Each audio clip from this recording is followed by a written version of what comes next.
We're talking about self-awareness and the whole person paradigm.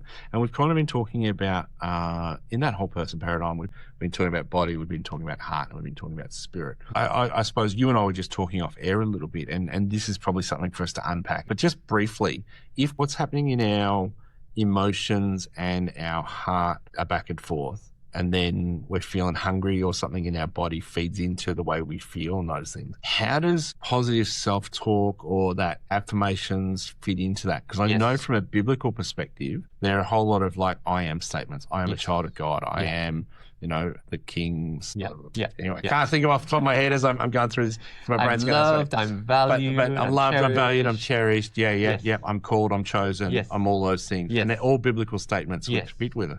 But then I also know there's a school of thought that talks about positive affirmations being, I'm a confident speaker, I'm great at maths, I'm always at work on time, I never get into arguments, I always see the positive in people. So there's all these things.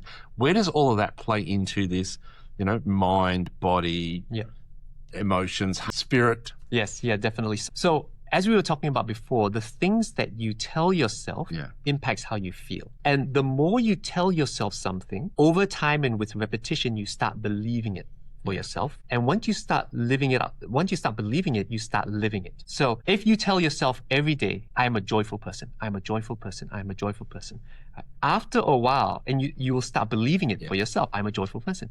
And then you'll start living that out. Well, if I'm a joyful person, then I should be smiling more. If I'm a joyful person, I should be encouraging others. If I'm a joyful person, whatever circumstance comes my way, I'm going to be, rejoice in the Lord always.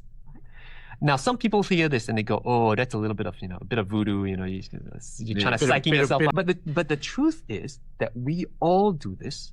And very often we do this in the negative. And so family, I want you to think how often you tell yourself, I'm an idiot. I shouldn't have done that. I stuffed up again. Oh, I can't do this. I can't do that. And we keep reinforcing that time and time again. When we keep reinforcing it, we start believing it. We believe that we are an untidy person. We believe that we are a person that can't achieve certain things. We believe that we are less than we can be. And so what you want to do is you want to be thinking, all right, what sort of narrative am I telling myself about myself? Is that true? Can I be shifting that narrative? Can I be saying things that are true about me, but are positive? And the Bible is a great place to go to. What does God himself, my creator, say about me?